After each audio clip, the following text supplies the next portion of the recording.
that the sun shines down its power to all the world and makes the wind blow strong as it will.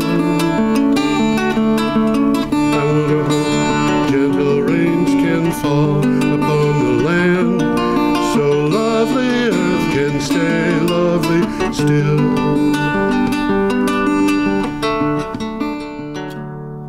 Hello, ladies and gentlemen. Welcome to the 483rd edition of Energy Week with George Harvey and the amazing Tom Fennell. Not in the flesh today. He keeps saying this. He's not in the flesh. That makes it sound like he's off in the spirit land. He's not in the studio. Let me put it that way. Yeah, I'm not in the studio. I'm home. He's home. And I'm wearing earphones, and that has to do with a combination of things, but I think it'll make the conversation easier.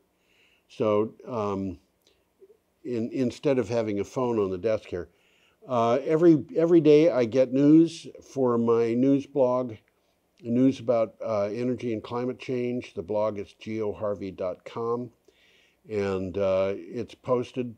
Usually 15 articles each day. I get the best 3 of the day, and Tom and I talk about that. And you can get to the script that we use by scrolling down on your computer and picking up either a link to the Energy Week blog, which is called Energy Week number 483, or you can pick up the same thing basically as a text file. But in either case, it will have links that you can use to get to the original articles that we're talking about. We're starting. I was just going to mention that some of these articles are well worth reading. Yeah. We'll try to mention some of them, but yes. The one that was on the Guardian. That's a pretty good article. Okay. Some of these articles are really long, though. Some of them get long. A few of them are kind of short, actually, but not many. Some of them are really long. Yeah. So we're starting on Thursday, July 28th, and we have an article from The Guardian. Is this a picture of a Florida Power and Light plant, which is a big plant? Yes. I mean, all those things are cooling towers that we're looking at. Those are the same kinds of cooling towers that they had at Vermont Yankee. Yes, they are. They're not the gigantic cooling towers that you think of. These things are little bitty cooling towers, so they're only about 5 stories tall. You know. That's about right. Yeah. If 5-story tall cooling tower can be called little. Huh? They serve the same purpose. They just do do it a little bit differently. Yes, they do. And the cooling towers of this type at Vermont Yankee were not exactly great. The pipeline that went through them broke on one occasion, and difficult things happened. But nevertheless, this is from The Guardian. What do you have for a title, Tom? U.S. power companies secretly spending millions to protect profits and fight clean energy. They wouldn't do a thing like that. No way would they do that. I mean, they're in this for real people, like their own grandchildren. Okay, I'm sorry, I shouldn't be facetious. Let me just read the synopsis. In 2019, a Florida state senator proposed a law allowing landlords to sell rooftop solar power to tenants. That makes sense. The CEO of Florida Power and Light sent out an email which said, quote, "I want you to make his life a living hell," end quote. It went to a PR form, and it has been leaked. Well, internal documents detail the firm's secret work to help power companies fight the transition to cleaner forms of energy. Yeah. So this is not a one-time event. No. These people have been doing that kind of thing. It's interesting that we're talking about this right after Alex Jones, who's the guy he's basically been broadcasting conspiracy theories, including conspiracy theories about children being killed in school with guns. And this is things that are widely accepted as being real, and he said that they were all fake. And then in court, he finally broke down and said that they were real and that he had been lying about it. But yeah, and because of his lies, the parents of children who were murdered in a classroom were threatened. Their lives were threatened. Their families were threatened. You know, and this kind of thing, this thing that we're seeing reminds me of that. I want you to make his life a living hell.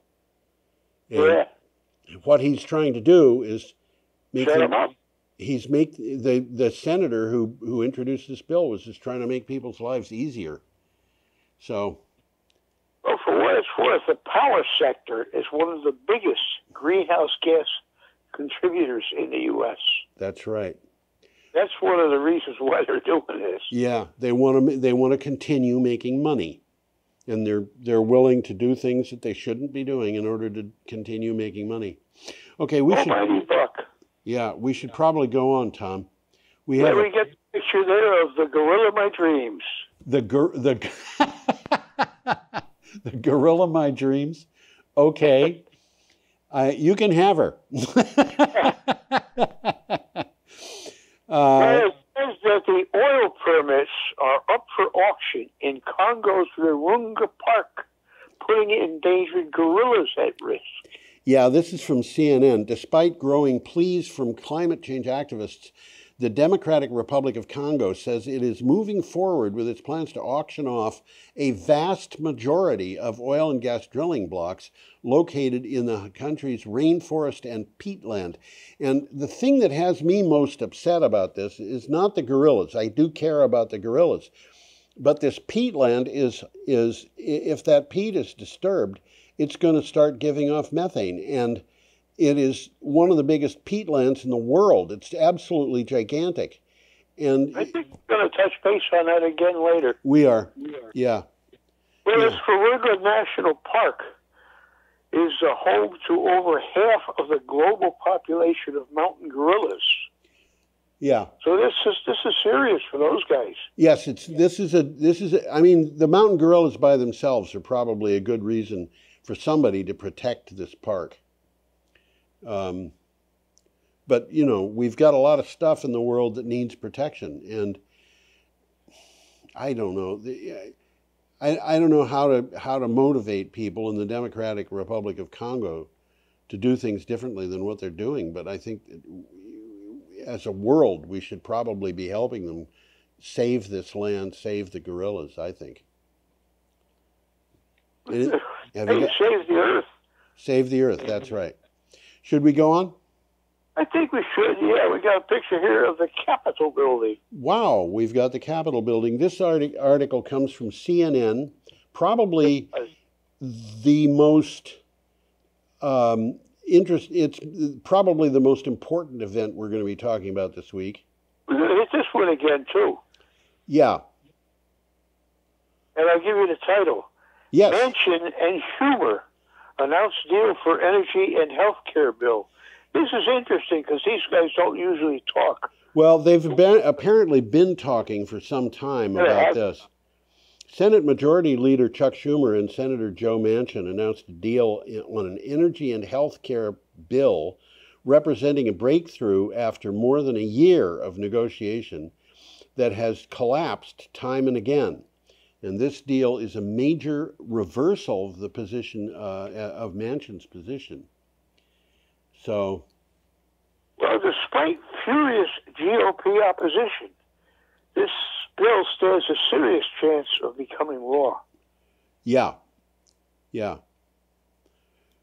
And so, and the, you know, the since this appeared, this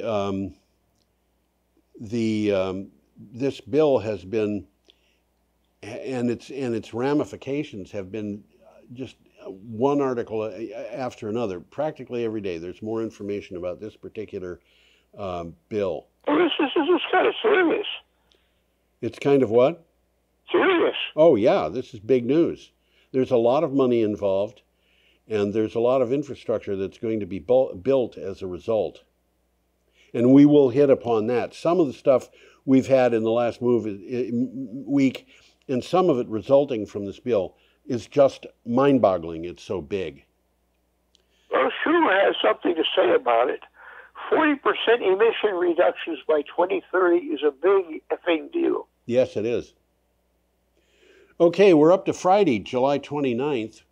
A picture of some solar panels. We have a picture of some solar panels. That's right. And it says, and I quote, "Clean energy package would be the biggest legislative climate investment in U.S. history." Right. This is from CNN. Again, we're talking about... This follows up on what we just talked about. It is. It's a continuation of the same story. Senator Joe Manchin's stunning reversal on clean energy package has suddenly put Democrats in a position to pass the largest climate investment in U.S. history. It will be by far the biggest legislative win for the environmental movement since the Clean Air Act. It looks like it's going through. Yeah, it's, well, we will be talking about a senator from Arizona who is a Democrat but could decide that she's not going to vote for it. I was just going to say that's a woman, isn't it? Yeah. Yes, that's right. And okay, let's go on here. We got a picture of a Tesla Model Y. Yes, we do. And it's interesting because if you look at the front grille, there ain't no grille. The front absence of a front grille, I think, is one of Tom's favorite things. This is from Clean Technica. What do you have for a title?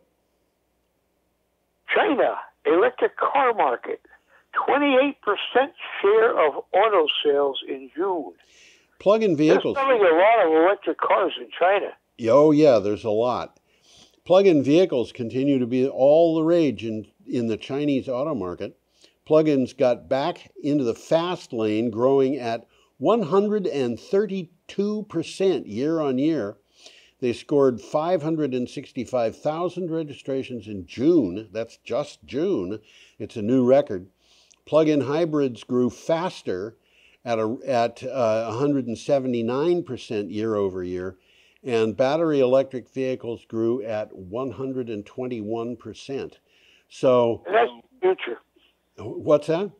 That's battery electric. That's the future. Yeah, that's the future. I absolutely agree. We're going to see in a few more years no more internal combustion engines at all. Well, there are a number of countries that have already put limits on how long these non-electric vehicles are going to be allowed. Oh, yeah, absolutely. And the latest I've seen was 2035.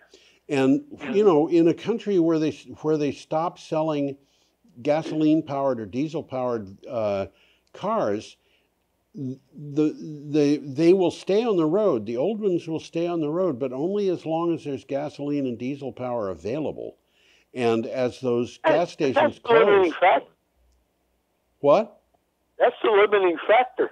It is, and the gas stations are going to close because they don't have any future. Bingo. So those cars are going to be off the road quicker than some of their owners might want them to be. Well, from the article, it says if electrification continues at this pace, this market will be battery electric vehicle paced by 2025. That ain't too many years from now. That's right. Yeah, that's right. And again, the United States is behind the rest of the world, and that's because of the conflict that we have over this. Because of the very first article we talked about. Yes, that's right. That's exactly right. Oh, we got a nice picture coming up of a mountain rescue team. Yeah, that mountain rescue team. I had to go out and find a picture for this, and I used a picture that happens to be from 2015, but it happens also to be a mountain rescue team in Kentucky. And that's why I used it. This is from AOL. Well, the article says that Kentucky has been hit with deadly flooding following the second 1,000-year rain in 3 days. Oh, man. This off and on. It's still raining down there. They had 2,000-year rains in 3 days. How do you do that? Can't happen. It can't happen, but it does. So does it tell you anything? I don't know. Something's wrong. Yeah. All right, let me read the synopsis. For the second time in a week, parts of Kentucky hit by extreme rainfall that caused deadly flash flooding. Several inches of rain in eastern Kentucky turned towns into raging rivers that swept away homes and people who lived in them. And today, they're still looking for people who are missing from this. This was several days ago. Well, they're talking about 14 inches of rain. Now, 1 inch of rain is a lot. Yeah, and it can cause flooding in mountains. Oh, yeah. Yeah, and by the way, there was also, at the same time this was happening, there was a record rainfall in St. Louis. So it wasn't reported as much because it didn't have the kinds of damage that this had. It didn't have loss of life, but they're still finding people who had died in these rains in Kentucky. So, well, this is a good takeaway here. Yeah. For every Celsius degree of temperature rise, the atmosphere holds 7% more moisture. Yeah.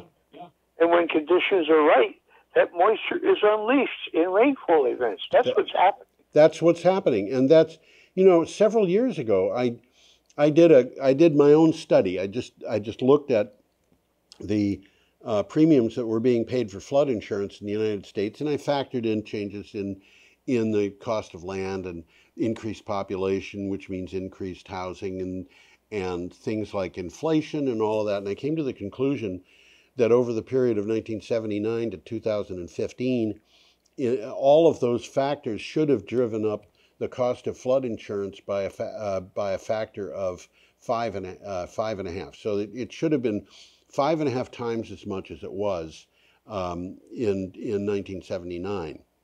And wow. When I looked at the actual difference, it wasn't 5.5 times as much. It was 47 times as much. And wow. Wow. And now what we're seeing is just more growth, more in storms, in flooding, in things of that nature.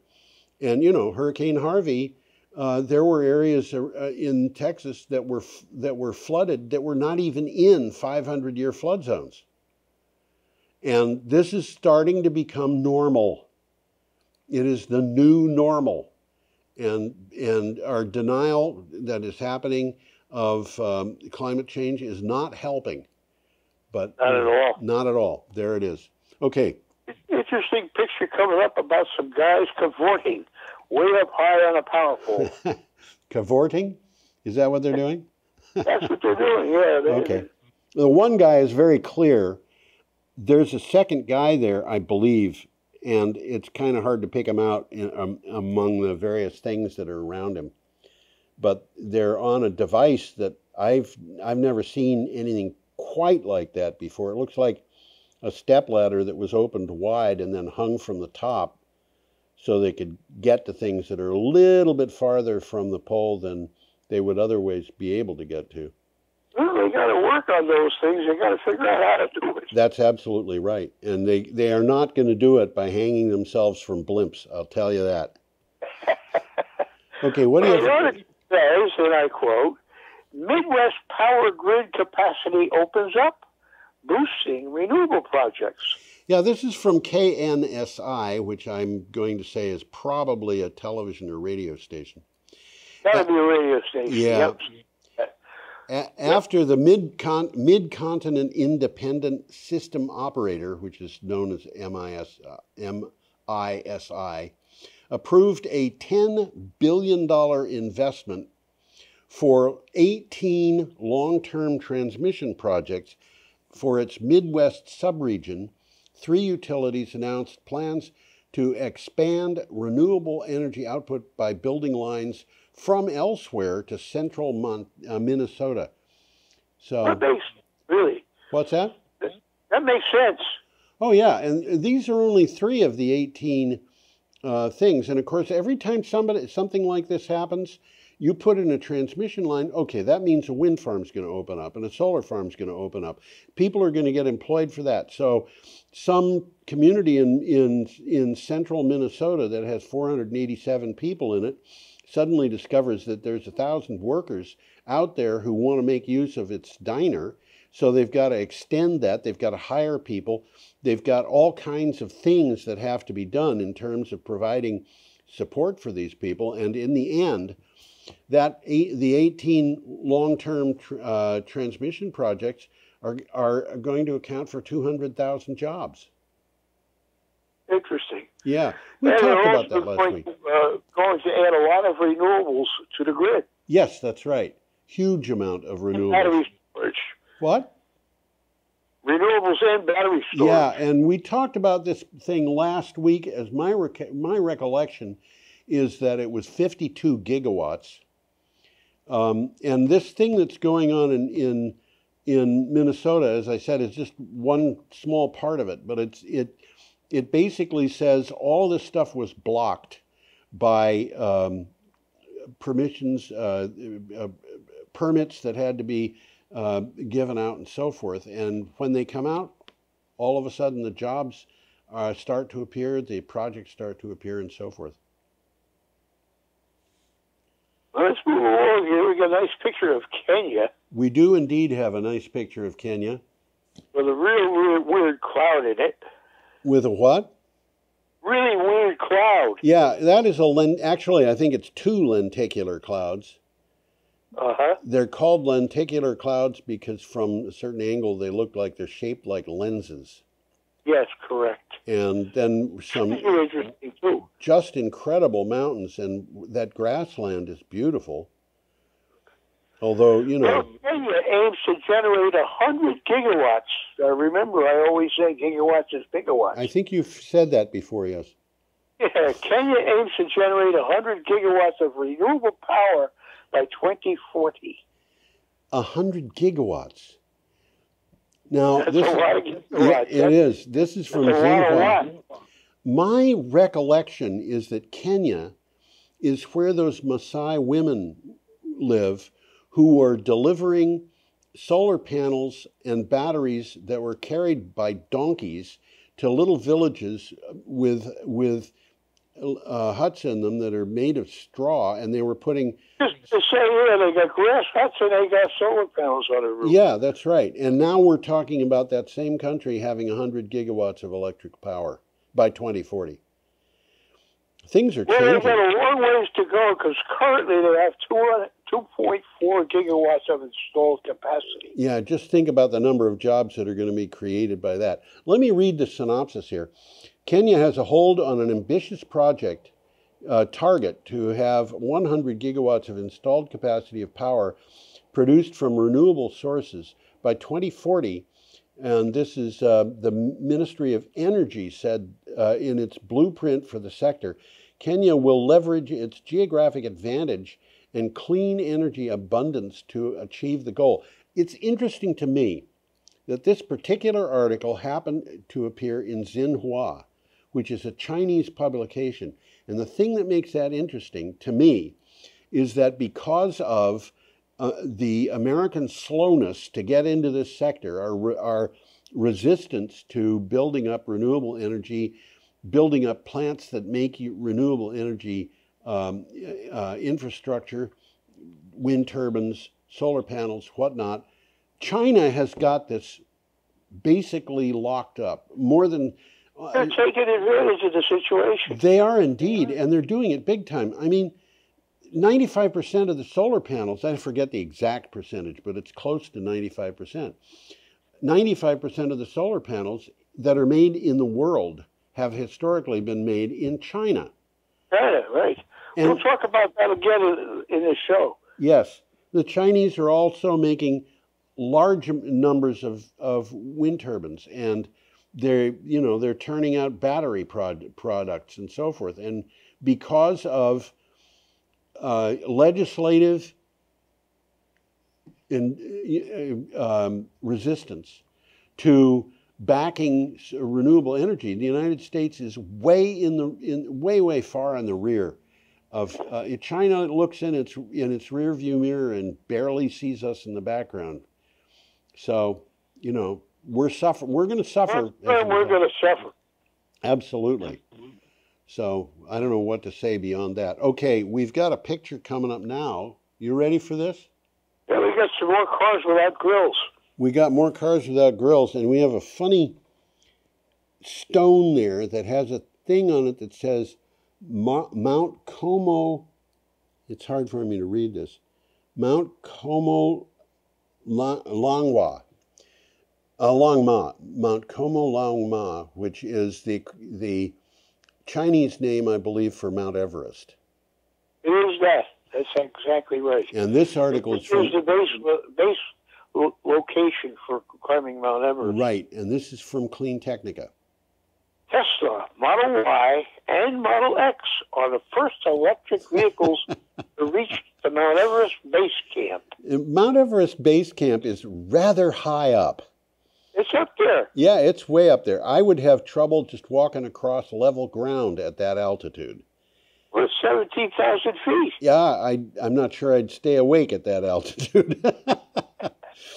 Okay, 5 years back, no one would have imagined an electric vehicle reaching anywhere near Mount Everest, but the ever-expanding network of Tesla superchargers, the network of superchargers made it possible. All of a sudden, there's a supercharger close enough to Mount Everest that they can drive up to the base camp. Well, Tesla built these things all over the place. Yeah, I guess they did. A Tesla Model X and a Tesla Model Y have reached the Mount Everest base camp, and by golly, what happened when they got there? They got photographed together. And, you know. Interesting takeaway from the article. One interesting feature in Tesla vehicles is what they call camp mode. Yeah. You set a temperature inside the car, lock it, and go to sleep without fear of carbon monoxide poisoning. Oh, do you remember in the old days, Tom, when people would go to drive-in movies in chilly weather, and at the end of the movie they'd find that some couple was dead in a car? I don't particularly remember that because I grew up in New York City. Okay. I remember that. People would idle their cars because... Yeah, they die. Yeah, and they die, even though they're outside, because the exhaust would kind of gather around the car. And yeah, that happened every once in a while. We lived in Winchester, New Hampshire, which is just across the river from Brattleboro. And I mean, you just have to go through Hinsdale to get there. And from our house, we could actually see the drive-in movie in Northfield, Massachusetts. Oh, yeah? Yeah, well, the drive-in movie in Northfield, Massachusetts is not actually... Right on the borderline, isn't it? It's actually on the Winchester side of the border, because there was a blue law in Northfield at that time that said you couldn't do anything in Northfield that was fun. You were not allowed to dance in public. You could not play cards. You were not allowed to drink alcoholic beverages in public. They couldn't be sold in any store in Northfield. Wow. There were a whole series of things, and one thing that you could not do was have a public performance. You couldn't have a dance either. So the schools in Northfield had to go out of the town to have their prom. Or if they had a school play, it was going to be done out of town. And that's pretty crazy. When they wanted to have a drive-in theater, it had to be on the border, on the other side of the border. So it was in Winchester. Makes sense. Yeah. Okay, we're babbling, and we should be talking about energy. You want to go on? We got one coming up here. Yeah. Intersect Power, which is the name of a company. Yeah. There's 2.4 gigawatts of high-performance modules from First Solar. Yes. Now, this is interesting because those modules are U.S.-made. That's exactly right. By the way, we're up to Sunday, July 31st. All day, yeah. And this is from Clean Technica. First Solar Incorporated, based in Arizona, which I think is still a U.S. state, announced that it signed an agreement to supply 2.4 gigawatts of its high-performance advanced thin-film PV modules to Intersect Power LLC. The modules are scheduled to be delivered from 2024 to 2026. But this is a hopeful sign. I think it's a sign that the United States is getting. We can do it. We can do it. Absolutely, we can do it. Absolutely, we should be doing it. I mentioned that First Solar's modules are domestically produced. Yes. And they're better modules. They have a carbon footprint that's 2.5 times lower than the average crystalline silicon panel made with cells produced in China. Yeah, and so not only are they being made here, but they're better. Well, they're better. I'd like to, before I say that they're absolutely better, I would like to know a little bit more about them.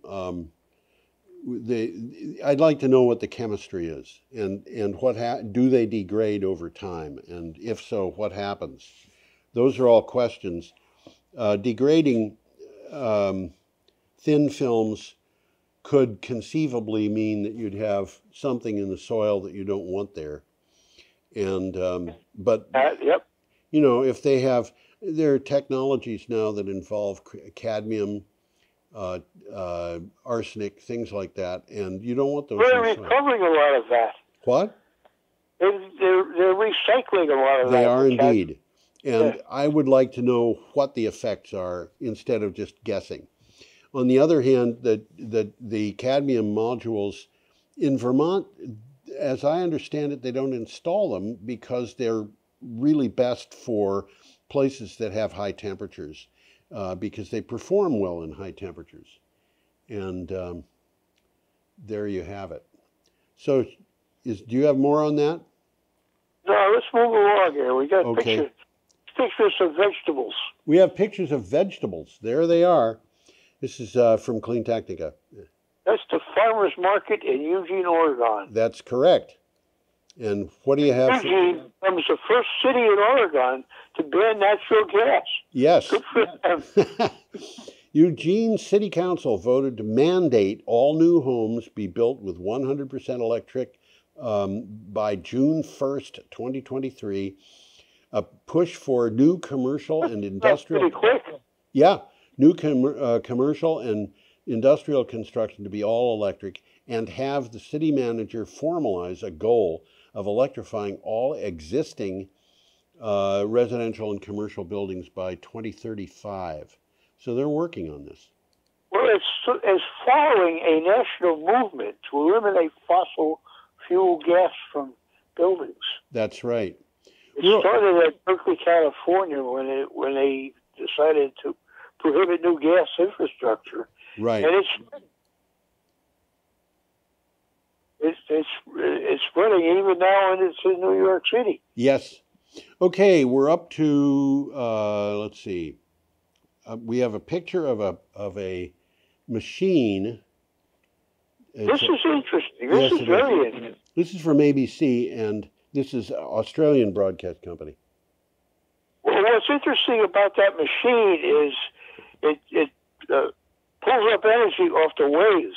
Yes. And it's not the rise and fall of the tide that does it, which we talked about before, but it's actually capturing the waves. So it's the rocking of the boat that's actually producing the electricity, so to speak. Okay, what do you got for a title? The wave power generator experts say it proves ocean energy can work, and it's already powering Australian homes. Yeah. For the first time in Australia's history, a wave energy converter trial has successfully generated energy from the chaotic and wild ocean waves to power homes.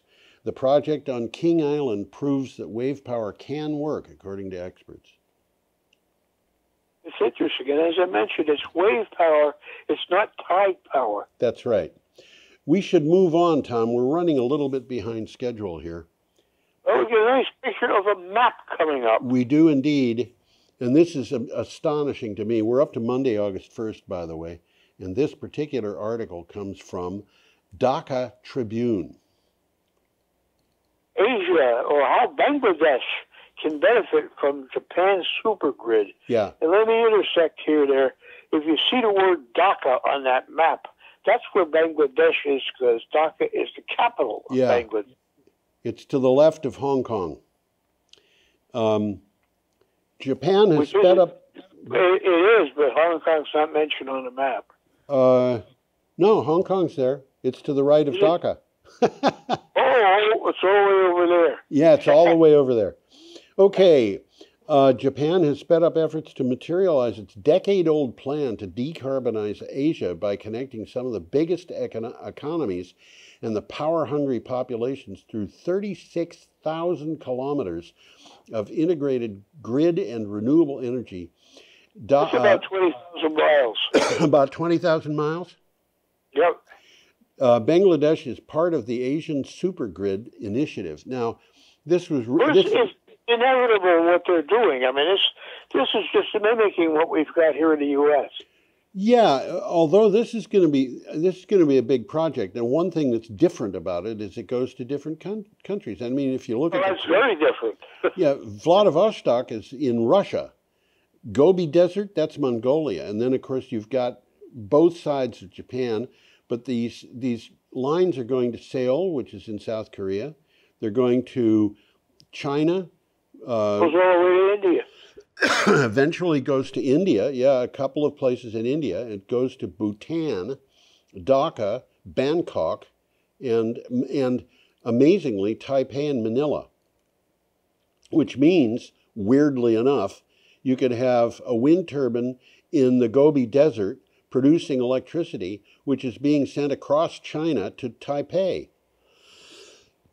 The electrons don't care. No, the electrons don't care. I'm a little bit surprised.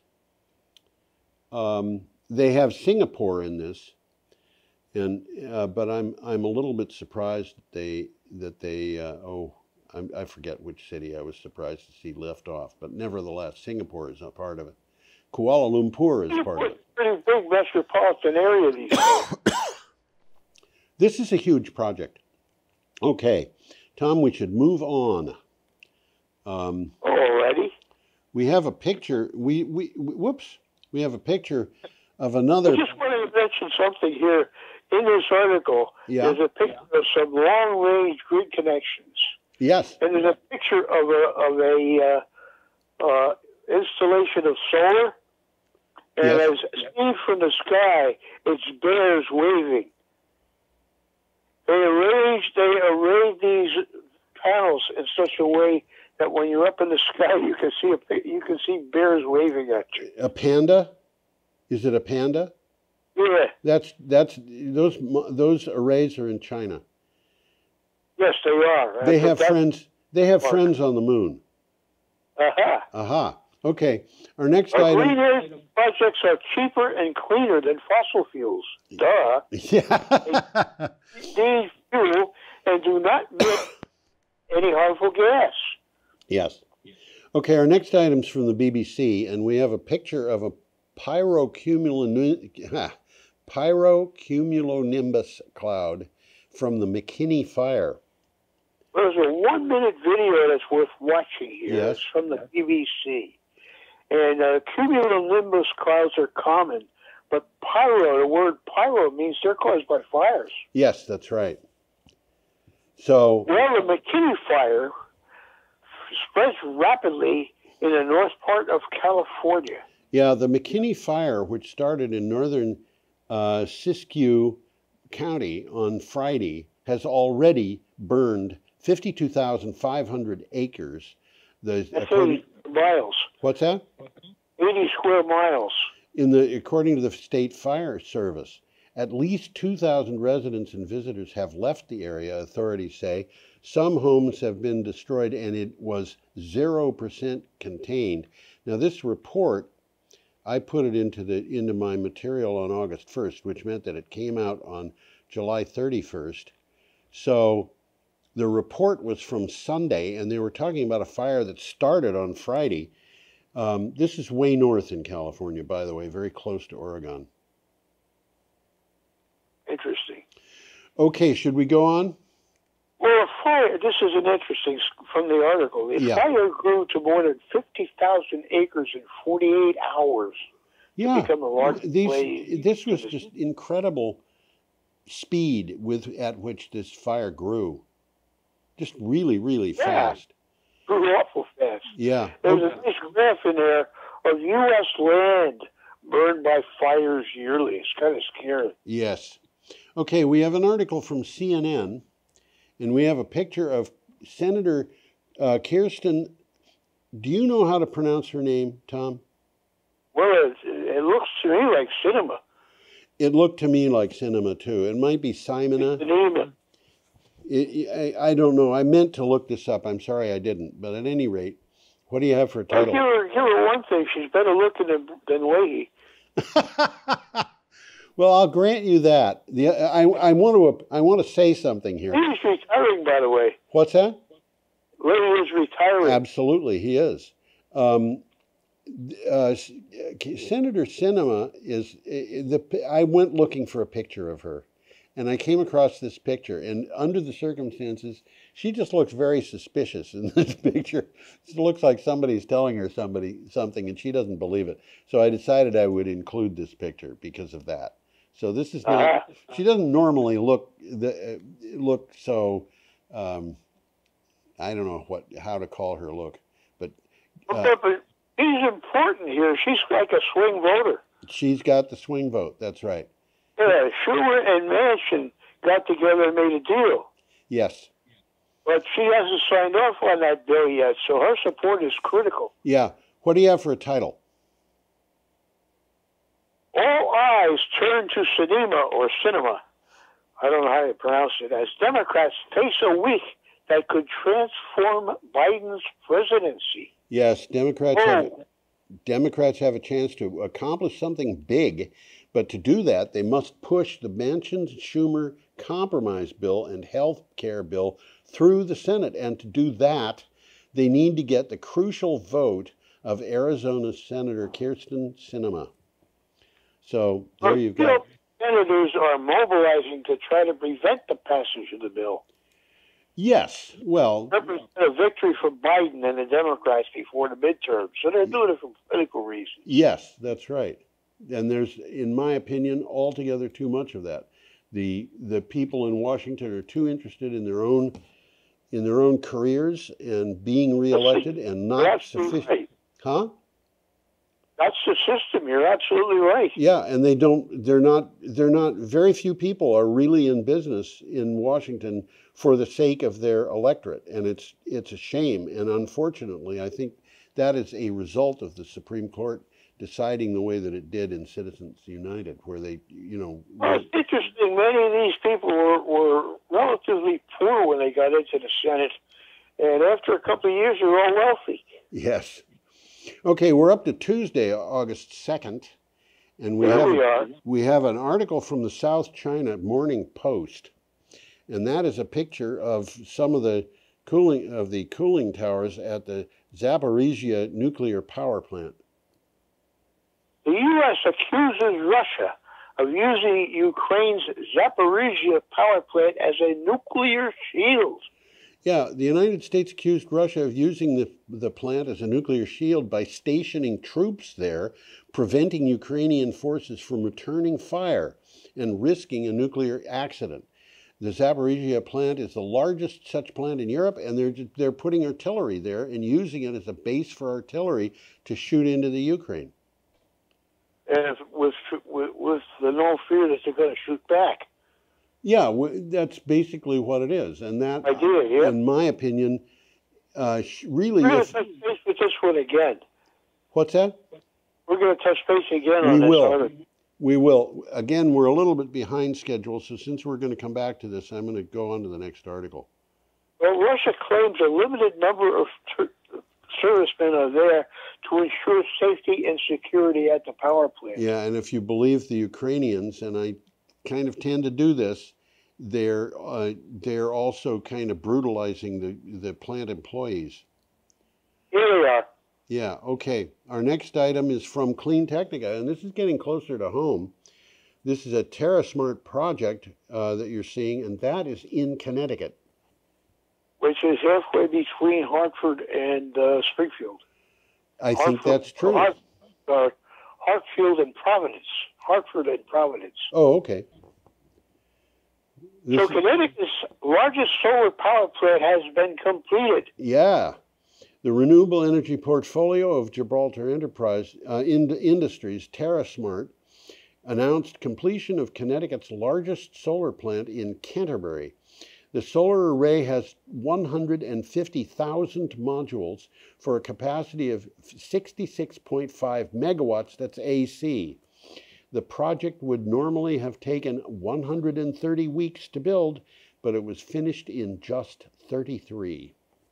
It's interesting about the project. It was designed to withstand New England weather. Yeah.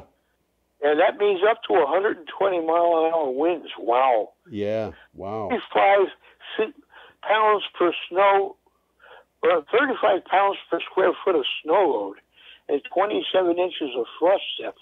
Yes. So this is going to withstand the weather. Yeah, it's going to withstand the weather. Okay, our next item is from Clean Technica. We have a picture of a BYDS7. And it's got a grill. It's got a grill, but you know, sometimes they put grills on EVs.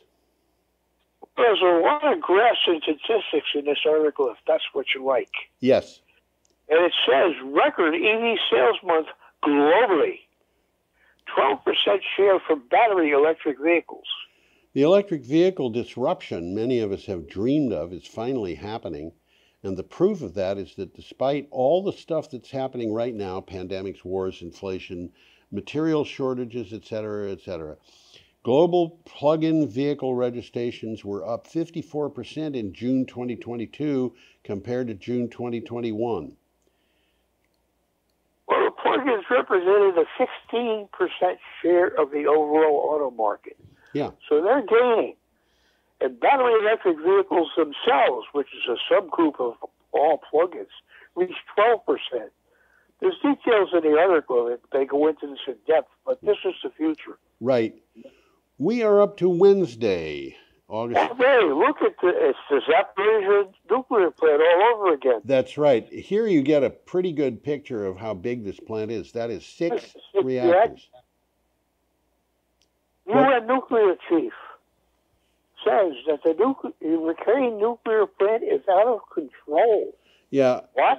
Well, what they're saying is that not that the plant is melting down. What they're saying is that it is not being adequately controlled. The UN nuclear chief, Rafael Grossi, warned that Europe's largest nuclear power plant in the Ukraine is, quote, completely out of control, end quote, and issued an urgent plea to Russia and Ukraine to quickly allow experts to visit it to stabilize the situation and avoid a nuclear accident. Well, what's happened was back in March, the Russian troops seized the plant. Yes. So they control the plant, but the staff is Ukrainian. Yes. And they don't get along. And the Russians are not letting the Ukrainians leave the plant. So they've basically been living there for 5 months. Visitors, yep. Yeah. And they have to run the plant. There's a lot going on there that we probably can't even figure out. Yeah, and the part of the problem that the UN has is that the UN can't figure it out, and they don't believe that the Russians and the Ukrainians have it figured out either. That's what they mean by out of control. That's what they mean. Yeah. Well, the plant is controlled by Russia, but the staff is Ukrainian. I Exactly. think I said. Yeah, you did. Well, we got a picture here of graphs. Yes, and this is a little bit confusing as graphs go, and so I'm going to have to describe it. But why don't you start with? Gridscale battery storage in the U.S. tripled in 2021. Yeah, this is from Clean Technica, and part of the problem with this graph, if you look, for example, in the line that starts in the upper left-hand corner and kind of declines, called frequency regulation. You know, I always tell people that there are certain times when they're dealing with things, numbers, they just have to say, wait a minute, what does this mean? And when they're talking about percentages, that's one of the times. When they're talking about efficiency, that's another. The moment you've got either of those words in a description of something, you've got to ask yourself, what does this mean? Okay, But one of the things that they do is they keep that frequency constant at 60 cycles per second. Yes. Or else an awful lot of clocks, and more than just clocks that are used to tell time, Yeah. would be off. Yeah. But what this graph is showing is just what is battery storage used for, as reported by the people who are you actually in charge of them, and they are allowed to report everything that it's used for. So, well, it's interesting because mostly it's used for frequency regulation. Right, and what they're saying is, in 2016, almost 100% was used for frequency regulation. It could have been used for other things too. And in 2021, maybe 65% was used for frequency regulation, but there were other things. And you can see that price arbitrage has gone up. Now, a thing could be used for frequency regulation and price arbitrage.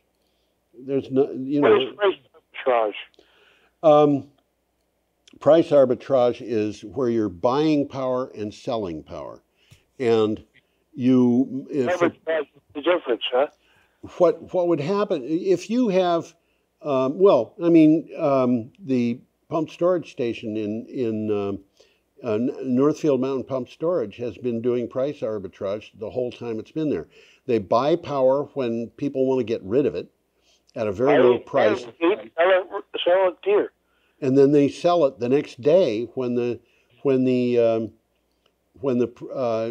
demand goes up, and that's arbitrage. You buy it at night when it's cheap, and you sell it at a day when people want to pay more. Yeah, and they could actually do both things at the same time, and that so that they could buy a contract to receive power at night 3 days hence, and buy a contract to deliver power during the daytime 4 days hence. And when you're buying and selling something at the same time, that is simply arbitrage. So we have this is from Clean Technica. What? It's a way to make money. Absolutely. This is from Clean Technica, and you have a title. Grids. Oh, I'm sorry, Tom. You read the title already. Oh. The U.S. Energy Information Agency. Yeah. The U.S. Energy Information Agency has posted preliminary findings from its latest energy survey with generator-level specific information about existing and planned generators, their environmental equipment at electric power plants of 1 megawatt or greater in the combined nameplate capacity. And I think that's probably a great deal less interesting than what we had been saying. So, we got a picture here of what I was calling Dutch moss, but it's not Dutch moss at all. I was saying the same thing. It isn't, and I don't know how to pronounce it because it's in Gaelic, and I don't speak Gaelic. Yeah, it is in Gaelic, isn't it? So it could be anything. Yeah. It's kind of a crazy language. Well, the Celtic languages have got their own rules, and if you know the rules, they're really, really easy and simple. But well, that's true. There's no such thing as a dictionary with pronunciation in Gaelic. Oh, there is. I have one. I have a couple of. I actually. They don't tell you how to pronounce it. It's if you know Gaelic, you know how to pronounce it. Yeah, I have a Gaelic dictionary that has pronunciation. I actually have a Gaelic etymological dictionary.